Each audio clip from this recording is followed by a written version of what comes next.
सर्व ताईंना नमस्कार. तर बघा, चक्क 1 महिन्यानंतर मी व्हिडिओ बनवते. या अगोदर व्हिडिओ जे पण आलेत ते अगोदर शूट केलेले किंवा 1-2 व्हिडिओ जे आहेत ते हॉस्पिटलमधले आलेत. पण नंतर काही व्हिडिओ बनवणं शक्य झालं नाही आणि त्यामुळे जुने व्हिडिओ मी टाकत होते झोपल्या जागी. कारण की बऱ्याच ताईंना माहित आहे आता की माझ्या सर्जरी झालेल्या आहेत. बऱ्याच ताईंचे असे मेसेजेस होते की ताई अगोदर सर्जरी झाली, परत आता आणखीन कसली सर्जरी? बरेच प्रश्न होते. या सर्वांची उत्तरं मी नंतर देणार आहे प्रॉपर व्हिडिओ बनवून. पण हा व्हिडिओ कशासाठी बनवते, तर हा जो व्हिडिओ आहे तो खास माझ्या त्या ताईंसाठी आहे ज्या ताई खूप जास्त काळजीपूर्वक विचारणा करतायत की ताई आता कशी आहे, आता कशी आहे. एक एक ताईचे 8-9 मेसेजेस आहेत आणि बऱ्यापैकी मी बऱ्याच ताईंना रिप्लाय पण दिलेले आहेत. पण काही ताई ज्या आहेत म्हणजे ज्या दिवशी सर्जरी होती स्टेटस ठेवला होता की प्रार्थना करा देवाला.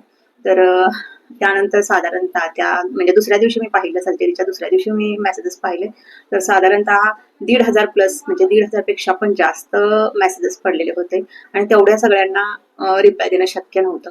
म्हणून स्टेटस ठेवला होता की ठीक आहे सर्व काही म्हणून. पण तरी मेसेजेस जे आहेत ते आणखी कंटिन्यू चालूच आहेत. आतापर्यंत चालूच आहेत मेसेज. त्यामुळे हा छोटासा व्हिडिओ जो आहे तो बनवते.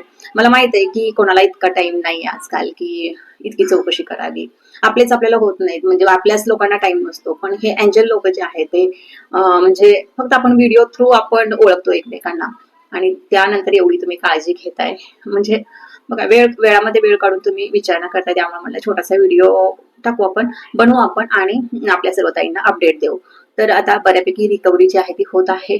चालणं, फिरणं, खाणं पिणं व्यवस्थित चालू आहे.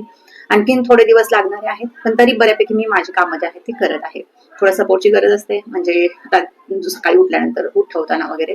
आता बऱ्याच ताई म्हणतात की 2-2, 3-3 सर्जरी का झाल्यात. तर त्याचं पण उत्तर मी डिटेल देते. पण एवढंच सांगेन ताईंनो की जेव्हा पण तुम्हाला काही थोडासा त्रास चालू होतो तेव्हा डॉक्टर जे पण सांगतात त्या ज्या गोष्टी आहेत त्या तेव्हा करणं तेवढंच महत्वाचं असतं.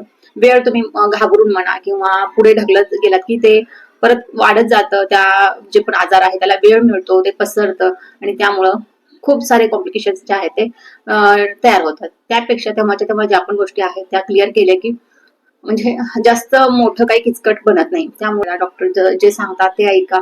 माझ्याकडून काही चुका झाल्या म्हणजे मी सर्जरीला घाबरून वेळ घालवला, पुढे ढकलले, होमिओपॅथिक घेतलं आणि त्यामुळे खूप सारे कॉम्प्लिकेशन्स जे आहेत ते वाढत गेले. त्यामुळं एवढं सांगेन, जे पण झालं सर्वांच्या कृपेने, स्वामींच्या कृपेने आणि खूप साऱ्या आपल्या ताईंच्या आशीर्वादाने सगळं काही ठीक झालेलं आहे. रुटीन जे आहे ते व्यवस्थित चालू आहे. पण आणखीन थोडेसे दिवस लागणारे आहेत पूर्णपणे रिकव्हरी होण्यासाठी.